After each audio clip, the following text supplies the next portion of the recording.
तो मूवी की शुरुआत में हम देखते हैं कि रोबोटनिक मशरूम प्लेनेट पर सोनिक की वजह से पूरे 8 महीने से फंसा होता है। वह अपने जेट के कुछ इक्विपमेंट से एक कम्युनिकेशन डिवाइस बनाता है और सोनिक के हेयर से उसे एनर्जी देकर स्टार्ट करने की कोशिश करता है, मगर हम देखते हैं कि वहाँ एक बहुत बड़ा पल्स क्रिएट होता है जो पूरे प्लेनेट पर फैल जाता है और पल्स के इन्फ्लुएंस से डॉक्टर रोबोटनिक नीचे गिरकर बेहोश हो जाता है। थोड़ी देर बाद हम देखते हैं कि वहाँ एक पोर्टल खुलता है और उसमें से कुछ क्रिएचर आते हैं और रोबोटनिक के इर्द गिर्द घूमने लगते हैं, मगर रोबोटनिक के ट्रैप उन्हें खदेड़ डालता है। और फिर हम देखते हैं कि रोबोटनिक उठकर उस पोर्टल की ओर भागता है, मगर एक रेड कलर का हेजहॉग जिसका नाम नकल होता है वह उस पोर्टल से निकलता है। नकल रोबोटनिक के हाथों में सोनिक के हेयर को देखकर सोनिक के बारे में पूछता है। इस पर रोबोटनिक बोलता है कि अगर तुम सोनिक से मिलना चाहते हो तो मुझे यहाँ से पृथ्वी पर ले चलो और मैं तुम्हें सोनिक से मिलाऊंगा। फिर हम देखते हैं अमेरिका के सेटल शहर को, जहाँ कुछ चोर बैंक को लूटकर वैन से भाग रहे होते हैं और हम देखते हैं कि सोनिक लोगों की मदद करने के लिए उन चोरों के वैन में चला जाता है और सभी चोरों को वैन से बाहर फेंक देता है, मगर वह वैन का ब्रेक फेल होने के कारण वह गाड़ी नहीं रुकती और साथ में एक बॉम्ब भी सोनिक के बालों में फंस जाता है। फिर सोनिक उस बम को निकालकर एक सीवर में फेंक देता है। फिर हम देखते हैं कि आगे जाने पर वह वैन लोगों से टकराने वाली होती है, मगर तभी सोनिक स्क्रू ड्राइवर से अपने हाइपर स्पीड को यूज करते हुए पूरे वैन को खोल डालता है और इधर उस बॉम्ब की वजह से उस एरिया के सीवर के तोते उड़ जाते हैं।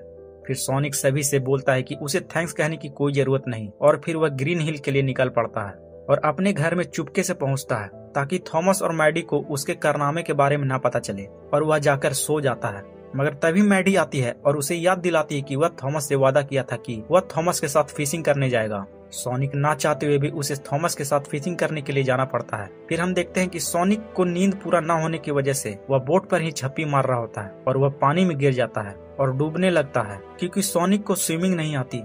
फिर थॉमस सोनिक को पानी से बाहर निकालता है और उसे कहता है कि मुझे पता है कि कल तुम रात घर पर नहीं थे और यह बात मुझे तुम्हारे कमरे में जाकर पता चला, जहां तुमने एक पपेट और टेप रिकॉर्डर के जरिए मुझे झांसा देने की कोशिश कर रहे थे। और फिर थॉमस एक न्यूज़पेपर को दिखाता है जहां सोनिक ने उन चोरों को पकड़ा था।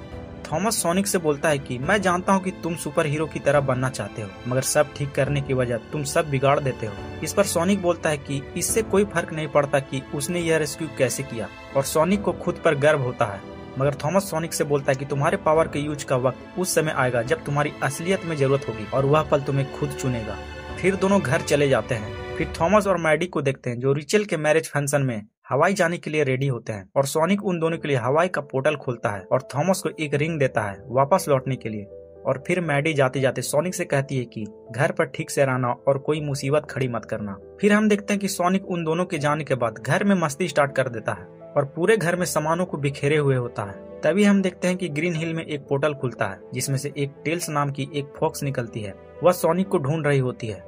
फिर हम देखते हैं कि सोनिक को थॉमस का फोन आता है। थॉमस का फोन आता हुआ देख सोनिक तुरंत घर का सारा सामान ठीक कर देता है और थॉमस से बातें करता है और उसे एंजॉय करने के लिए कहता है। फिर हम देखते हैं कि थॉमस रेचल और रेंडल से मिलता है। रेचल थॉमस से बोलती है पुरानी बातों को भुलाने के लिए और अपने वेडिंग में कुछ गड़बड़ न करने के लिए भी बोलती है। इधर हम देखते हैं कि सोनिक ऑजी के साथ टीवी देख रहा होता है। तभी अचानक से लाइट फ्लैक्चुएट करने लगता है। यह देखकर सोनिक डरता हुआ मेन गेट के पास जाता है और तभी देखते हैं कि गेट पर डॉक्टर रोबोटनिक होता है। रोबोटनिक को देखकर सोनिक बोलता है कि पता नहीं तुम कैसे मशरूम प्लेनेट से आ गए, मगर यहाँ आकर तुमने बहुत बड़ी गलती की है। फिर सोनिक रोबोटनिक को मारने जाता है, मगर वहाँ नकल पहुंचकर सोनिक को बुरी तरह मारता है, पर सोनिक हार नहीं मानता और नकल को अपनी रोलिंग स्ट्रेटेजी से मारने की कोशिश करता है, पर नकल उसे भी आराम से संभाल लेता है और सोनिक की गर्दन पकड़ लेता है और उससे अल्टीमेट पावर के बारे में पूछता है। इस पर सोनिक बोलता है कि उसे किसी अल्टीमेट पावर के बारे में नहीं पता। उसी बीच टेल्स एक कार में आकर नकल को धक्का देती है और सोनिक को लेकर निकल जाती है। फिर सोनिक टेल्स के बारे में पूछता है कि तुम कौन हो और वो लाल वाला बंदा कौन है और वो मेरे पीछे क्यों पड़ा है। फिर टेल्स अपना इंट्रोडक्शन देती है और नकल के बारे में बताती है कि वह अपने कबीले इकेडना का एक आखिरी बंदा है और यूनिवर्स का सबसे खतरनाक योद्धा भी, और बताती है कि वह एक जादुई हीरे के पीछे पड़ा है और कहती है कि नकल को लगता है कि वह हीरा तुम्हारे जरिए ढूंढा जा सकता है। फिर हम देखते हैं कि नकल उनके गाड़ी पर हमला कर देता है जिससे गाड़ी अनबैलेंस हो जाती है और तीनों खाई में गिर जाते हैं, मगर टेल्स खाई में जाने से पहले सोनिक को पकड़कर अपनी टेल की मदद से उड़कर भाग जाती है और इधर नकल खाई में फंस जाता है। फिर वहाँ रोबोटनिक पहुँचता है और अपने चमचे स्टोन के पास मैसेज भेजता है। स्टोन रोबोटनिक का मैसेज देखकर काफी खुश होता है और अपने कैफे को जो रोबोटनिक के जाने के बाद चला रहा होता है उसे बंद करके रोबोटनिक की मदद के लिए ड्रोन भेजता है। फिर रोबोटनिक अपने ड्रोन से नकल को खाई से निकालता है और उससे एग्रीमेंट करता है कि वह उसको जादुई हीरे के पास ले जाएगा और वह उसके बदले सोनिक को मारेगा। इधर सोनिक और टेल्स डेव के घर पहुंचते हैं और जादुई हीरे के बारे में बात करते हैं, पर तभी सोनिक एक नक्शे को निकालता है जो उसे लॉन्ग क्लॉ ने दिया था। उस नक्शे में एक हीरे का चित्र बना होता है। तभी वह नक्शा चमकने लगता है और उसमें से लॉन्ग क्लॉ का प्रोजेक्शन निकलता है। वह प्रोजेक्शन सोनिक के लिए एक मैसेज होता है। लॉन्ग क्लॉ प्रोजेक्शन की मदद से सोनिक को कहती है कि अगर तुम यह मैसेज देख रहे हो तो मैं जिंदा नहीं हूँ और तुम सही सलामत पृथ्वी पर हो। फिर लॉन्ग क्लॉ उस जादुई हीरे के बारे में बताती है और कहती है कि हीरा तुम्हारे सोच को सच्चाई में बदल सकता है, और कहती है कि अगर यह हीरा गलत हाथों में पड़ गया तो पूरे संसार का विनाश हो जाएगा। इसलिए मेरे बाद इस हीरे को सुरक्षित रखने की जिम्मेदारी तुम्हारी है। और यह शब्द कहकर लॉन्ग क्लॉ का प्रोजेक्शन गायब हो जाता है। सोनिक समझ जाता है कि यही उसका असली पल है जहां वो अपने पावर को यूज कर सकता है। फिर नक्शे के अनुसार उस हीरे को ढूंढने के लिए एक कंपास की जरूरत होती है जो उसे साइबेरिया में मिलेगा। तो सोनिक एक पोर्टल बनाकर साइबेरिया का दरवाजा खोलता है और टेल्स को लेकर वहां से जाने के लिए तैयार हो जाता है। फिर हम देखते हैं रोबोटनिक और नकल स्टोन के कॉफी शॉप में पहुंचते हैं। वहाँ रोबोटनिक का चमचा स्टोन रोबोटनिक को कॉफी देकर स्वागत करता है और वह नकल से भी मिलता है, जहाँ नकल से हाथ मिलाने के दौरान नकल उसके हाथ को मचोड़ देता है। इस पर रोबोटनिक स्टोन से कहता है कि यह दोस्ती का हाथ ऐसे ही बढ़ाता है। फिर स्टोन उस कैफे को एक हाईटेक लैब में बदल देता है। इधर हम देखते हैं कि सोनिक और टेल्स साइबेरिया के एक बार में जाते हैं जहाँ पर काफी खतरनाक तरह के लोग होते हैं। फिर वह दोनों उस बार में एक टेबल पर बैठते हैं और टेल्स अपने गैजेट की मदद से वहाँ के लैंग्वेज में खाने का ऑर्डर देती है। इस पर सोनिक उस गैजेट के बारे में पूछता है। फिर टेल्स बोलती है कि यह गैजेट मैंने खुद बनाया है और मैंने गैजेट की ही मदद से तुम्हें ढूंढा है जब तुम्हारे उस फील्ड वाली विस्फोट की एनर्जी मेरे प्लेनेट तक आ गया था। और वो बताती है कि उसने देखा कि सोनिक ने कैसे रोबोटनिक से अपने गांव को बचाया। तभी सोनिक को थॉमस का मैसेज आता है। वह उससे रिप्लाई करता है, मगर हम देखते हैं कि वह मैसेज डॉक्टर रोबोटनिक ने भेजा था और उस मैसेज के जरिए रोबोटनिक सोनिक का लोकेशन पता कर लेता है और वह ईस्टर्न साइबेरिया के लिए नकल के साथ निकल पड़ता है। इधर हम देखते हैं कि सोनिक और टेल्स को गलत डिश परोसा जाता है। इस पर टेल्स बोलती है कि उसे बकरे का मीट चाहिए, मगर तभी वह वेट्रेस गुस्सा हो जाती है और लोगों को इकट्ठा कर लेती है। और फिर हम देखते हैं कि वह दोनों पकड़े जाते हैं। फिर वहाँ के लोग उन दोनों को आग में झोंकने के लिए जाते हैं, मगर टेल्स अपने डिवाइस की मदद से उस मामले को सुलझाने की कोशिश करती है और वह पिभोंका नाम लेती है। सोनिक टेल्स से पूछता है कि पिभोंका का मतलब क्या होता है। इस पर टेल्स बोलती है कि शायद यह कोई मामले को सुलझाने का एक साइबेरियन रिवाज हो। फिर थोड़ी देर में हम देखते हैं कि एक आदमी डांस करने लगता है। तभी सोनिक समझ जाता है कि पिभोंका का मतलब डांस फाइट होता है, जिसे साइबेरिया के लोग मामले को सुलझाने के लिए एक रिवाज बना रखे हैं। फिर सोनिक और टेल्स मिलकर जबरदस्त डांस करते हैं और उन सामने वाले ओपोनेंट को हरा डालते हैं।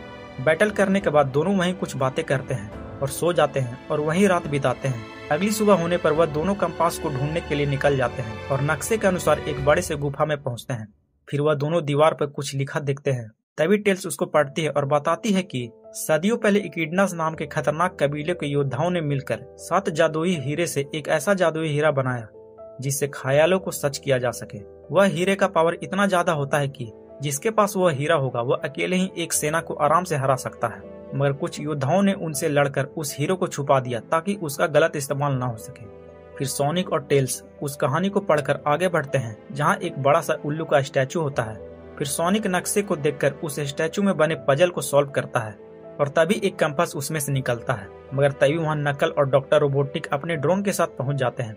फिर रोबोटनिक अपनी मिसाइल से सोनिक पर हमला करता है, मगर सोनिक उस मिसाइल को पकड़कर नकल की तरफ मार देता है और वहां से भागने लगता है। मगर नकल और रोबोटनिक सोनिक और टेल्स का पीछा नहीं छोड़ते हैं। पीछा करने के दौरान हम देखते हैं कि सोनिक उन ड्रोन से आसानी से बच जाता है और उन्हें ब्लास्ट कर देता है। मगर तभी उसके पीछे नकल आ जाता है और उसका पीछा करने लगता है। पीछा करने के दौरान हम देखते हैं कि सोनिक नकल को बातों से चिढ़ा रहा होता है और इसी बीच नकल एक पत्थर को तोड़ता है, जिसके प्रभाव से सोनिक का बैलेंस बिगड़ जाता है और वह खाई में लटक जाता है और उसका सारा पोर्टल रिंग गिर जाता है। फिर सोनिक खाई से निकलकर नकल को बोलता है कि तुम्हारी वजह से मेरी जिंदगी बर्बाद हो रही है। इस पर नकल बोलता है कि तुम्हारी वजह से मेरी जिंदगी बर्बाद हो गई है और वह एक कहानी बताता है कि इकिडनास कबीले के योद्धा उस जादुई हीरो को ढूंढने के करीब थे और आखिरी ऑल योद्धा को ढूंढ लिया गया था, यानी लॉन्ग क्लॉ को, और उन्हें मारने के लिए मेरे पिता युद्ध के लिए जा रहे होते हैं और नकल भी युद्ध के लिए तैयार होता है। मगर उसके पिता उसे युद्ध में जाने से रोक लेते हैं, मगर जाते जाते कहते हैं कि तुम्हारी जिम्मेदारी का यह सही वक्त नहीं है,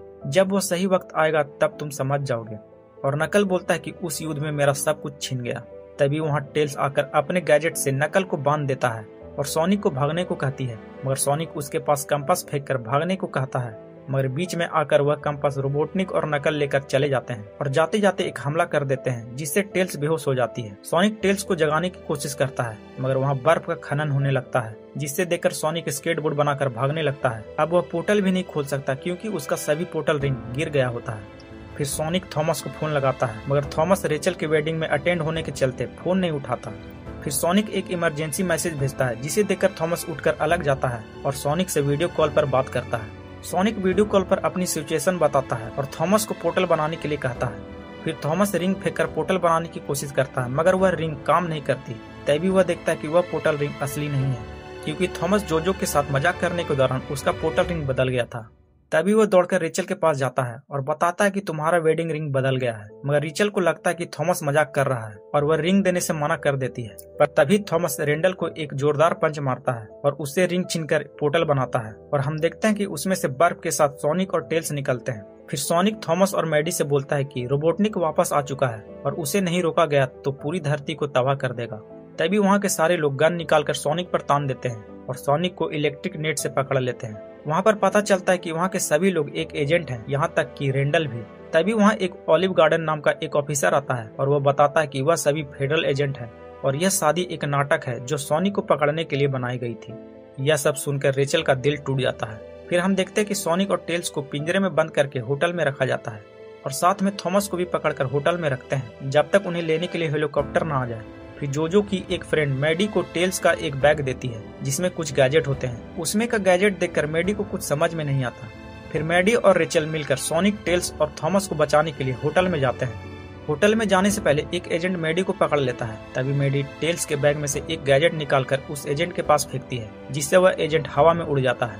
फिर मैडी आगे बढ़ती है जहाँ उसे 3-4 एजेंट साथ घेर लेते हैं, मगर तभी एक उड़ता हुआ गैजेट उन चारों को लगता है और वह गिर जाते हैं। तभी हम देखते हैं कि वह गैजेट रेचल ने फेंका था। फिर मैडी जाकर थॉमस, सोनिक और टेल्स को बचाती है। फिर हम देखते हैं कि एक आइलैंड पर एक पोर्टल खुलता है जिसमें से रोबोटनिक और नकल अपने ड्रोन के साथ पहुंचते हैं और रोबोटनिक अपने स्कैनर से पता लगाता है कि कंपास का यूज कहाँ होगा। फिर वह कंपास का जगह ढूंढ लेता है और हम देखते हैं कि नकल उस कंपास को उस जगह पर रखता है, जिससे वहाँ लाइट चमकने लगती है और वह चमकते चमकते बीच समंदर में चला जाता है और वहाँ एक बड़ा सा लाइट निकलता है। फिर हम देखते हैं कि समुद्र का पानी कम होने लगता है और उसमें से एक टेम्पल निकल रहा होता है। यह सब हवाई में मौजूद सभी लोग वह लाइट को देखते हैं। फिर सोनिक बताता है कि वह कंपास ने रोबोटनिक और नकल को उस जगह पर ले गया है। तभी सोनिक उस जगह पर जाने का मन बना लेता है, मगर मैडी बोलती है कि तुम यह सब अकेले नहीं कर पाओगे। मगर सोनिक नहीं मानता और चल जाता है। फिर हम डेव को देखते हैं जो रोबोटनिक के लैब के बाहर पहुंचता है। वह देखता है कि उसका दुकान बंद है जो पहले कॉफी शॉप हुआ करता था। उसे शक होता है और शीशे से झांक कर देखता है। वह देखता है कि रोबोटनिक का चमचा स्टोन रोबोटनिक के लिए सूट तैयार करने की प्लानिंग कर रहा होता है। फिर डेव उस दुकान में जाता है और स्टोन को पकड़ता है। इधर हम देखते हैं कि सोनिक उस चमचमाते हुए लाइट की ओर जाने के लिए तैयार रहता है, मगर उसके बीच समुद्र का पानी होता है जिससे वह घबरा जाता है, मगर डर को हटाकर अपनी फुल पोटेंशियल में पानी में दौड़ने लगता है और कई लहरों को पार करता है। मगर तभी एक बड़ा लहर उसके सामने आता है और वह उस लहर में डूब जाता है और जाकर उसी आइलैंड में निकलता है जहाँ पर जादुई हीरे का टेम्पल होता है। इधर हम देखते हैं कि रोबोटनिक और नकल उस टेम्पल में घुसने की कोशिश करते हैं, मगर उस दौरान उन्हें काफी समस्याओं का सामना करना पड़ता है और बचते बचाते आगे बढ़ते हैं। फिर रोबोटनिक अपना एक मिनी ड्रोन निकालकर उस जगह को स्कैन करता है और आगे बढ़ता है। इधर पीछे से सोनिक भी अपने फुल स्पीड में सभी बाधाओं को पार करते हुए टेम्पल में घुस रहा होता है। फिर हम देखते हैं कि नकल सारी दीवार को तोड़ता हुआ जादुई हीरे के आखिरी पड़ाव तक पहुंच जाता है। फिर थोड़ी देर बाद वहां सोनिक भी पहुंचता है, मगर नकल सोनिक को देखकर गुस्सा हो जाता है और दोनों के बीच फाइट होने लगती है। मगर इस बार सोनिक नकल को बुरी तरह पीटता है, मगर नकल हार नहीं मानता और उस पर पत्थर से वार करने वाला होता है। मगर तभी सोनिक नकल को बोलता है कि डॉक्टर रोबोटनिक उस हीरो को चुरा रहा है। जब रोबोटनिक उस हीरो को चुरा रहा होता है तब नकल उससे बोलता है कि हमारे बीच समझौता हुआ था कि तुम वह जादुई हीरा मुझे दोगे। मगर रोबोटनिक नकल को बेवकूफ बोलता हुआ कहता है कि तुम अगर समझदार होते तो मेरा इरादा 1 मील पहले ही पहचान जाते। रोबोटनिक नकल को धोखा देकर उस हीरो को ले लेता है और वहां से चला जाता है। वह हीरा अपनी जगह से हटते ही वह मंदिर भी तबाह होने लगता है और हम देखते हैं कि इस बीच नकल एक पत्थर से दब जाता है और पानी भी भरने लगता है। मगर सोनिक अपनी जान पर खेलकर पानी में जाकर नकल को बचाता है, मगर सोनिक को स्विमिंग नहीं आती इसलिए वह बाहर नहीं निकल पाता। मगर नकल उसका हाथ पकड़ लेता है और उसे पानी के बाहर निकालता है। फिर दोनों बाहर आते हैं, पर नकल सोनिक से कहता है कि मैं तुम्हें हमेशा मारने पर लगा रहा, मगर तुमने मेरी जान बचाई और अपना सब खोने के बाद भी तुम आगे बढ़ते रहे और खुश हो। इस पर सोनिक बोलता है कि मुझे एक नई फैमिली और दोस्त मिल गई और मैं उन्हीं के साथ खुश हूँ। तभी वहाँ एक ग्लाइडर से टेल पहुँचती है और उन दोनों को वहाँ से निकालती है। इधर हम देखते हैं कि डॉक्टर रोबोटनिक अपने लैब में पहुँचता है और अपने चमचे को छुड़ाता है। तभी उसका चमचा दिखाता है कि सारे आर्मी टैंक और गोलीबारी के साथ बाहर खड़े हैं। फिर रोबोटनिक अपने लैब से बाहर निकलता है और अपनी पावर का इस्तेमाल करते हुए सारे टैंक, जीप और जितने भी लोहे के सामान होते हैं उन सबको अपनी तरफ खींच रहा होता है। और हम देखते हैं कि रोबोटनिक एक बड़ा सा रोबोट बनाता है। तभी वहाँ एक पोर्टल बनाकर सोनिक और टेल्स और नकल पहुँचते हैं और उस बड़े रोबोट पर हमला करते हैं जिसे रोबोटनिक कंट्रोल कर रहा होता है। रोबोटनिक उन तीनों पर हावी होने लगता है और उन तीनों को अच्छी तरह डोमिनेट कर रहा होता है। फिर तीनों मिलकर साथ में हमला करने का प्लान बनाते हैं। प्लान के अनुसार सोनिक रोबोटनिक का ध्यान अपनी तरफ खींचता है। इधर नकल और टेल्स रोबोटनिक के बड़े रोबोट में घुसते हैं। टेल्स रोबोट के अंदर अपना क्लोन बनाकर रोबोटनिक का ध्यान भटकाती है। फिर हम देखते हैं कि नकल अपना पंच लेकर तैयार होता है और रोबोटनिक पर वार करता है, जिससे वह जादुई हीरा उसके शरीर के बाहर निकल जाता है और रोबोट के बाहर गिर जाता है और साथ में वह रोबोट भी जमीन में गिर जाता है। मगर रोबोटनिक उस रोबोट को दोबारा उठाता है। इधर हम सोनिक को देखते हैं जो धीरे धीरे उस जादुई हीरे की तरफ बढ़ता है। तभी वह रोबोट सोनिक को दबाने वाला ही होता है कि थॉमस और मैडी कार से आकर उसे बचा लेते हैं। मगर रोबोटनिक उन पर पंच से वार करता है और उनकी गाड़ी पलट जाती है। वह किसी तरह गाड़ी से बाहर निकलते हैं और एक साथ होते हैं। सोनिक के हाथ में वह जादुई हीरा होता है जो टूटकर बिखर जाता है। रोबोटनिक को अपनी ओर आता हुआ देख सोनिक थॉमस और मैडी को जाने को कहता है, मगर वह दोनों कहते हैं कि सोनिक उनके परिवार का एक हिस्सा है और परिवार हमेशा साथ रहते हैं और अपने को सेक्रीफाइस करने के लिए तैयार हो जाते हैं सोनिक के लिए। फिर हम देखते हैं कि जैसे ही रोबोटनिक अपना पाँव रखने वाला होता है कि वैसे ही वह जादुई हीरा मिलकर सोनिक में समा जाता है और सोनिक के पास उस हीरे की अल्टीमेट पावर आ जाती है और वह उस रोबोट के पैर में छेद करके हवा में उड़ जाता है। फिर सोनिक उस रोबोट का गर्दन काट देता है। यह सब देखकर रोबोटनिक सोनिक को बातों में फंसाता है और उस रोबोट से सोनिक पर पंच मारता है, मगर सोनिक उसे आसानी से रोककर उसके पंच को डिस्ट्रॉय कर देता है। फिर सोनिक उस रोबोट में इतने छेद करता है कि डॉक्टर रोबोटनिक कंफ्यूज हो जाता है कि सांस कहाँ से ले और धुआं कहाँ से छोड़े। फिर वह रोबोट तबाह होकर नीचे गिर जाता है और रोबोटनिक का भी अंत हो जाता है। फिर सोनिक उस जादुई हीरो को अपने शरीर से अलग करता है। फिर सभी मिलकर एक जगह इकट्ठा होते हैं और गले लगते हैं। नकल उस जादुई हीरो को फिर से जोड़ता है। फिर सोनिक, टेल्स और नकल मिलकर कसम लेते हैं कि उस जादुई हीरे का इस्तेमाल लोगों की मदद करने के लिए करेंगे। मूवी के अंत में हम देखते हैं कि उस तबाही वाली जगह पर आर्मी पहुंचती है और साथ में जनरल भी होते हैं। तभी एक आर्मी ऑफिसर जनरल को कहती है कि उसे 50 साल पुराना एक फाइल दबा हुआ मिला, जहाँ एक मैन मेड हेजहॉग दिखाया जाता है जो प्रोजेक्ट शैडो का ऑब्जेक्ट होता है। और इसी के साथ मूवी यहीं समाप्त हो जाती है। और अगर आपने सोनिक का पहला पार्ट नहीं देखा तो राइट में क्लिक करके उस पार्ट को देख सकते हैं और ऐसे ही मूवी एक्सप्लेनेशन देखने के लिए हमारे चैनल को सब्सक्राइब भी कर सकते हैं। तो मिलते हैं नेक्स्ट वीडियो में एक और एक्सप्लेनेशन के साथ।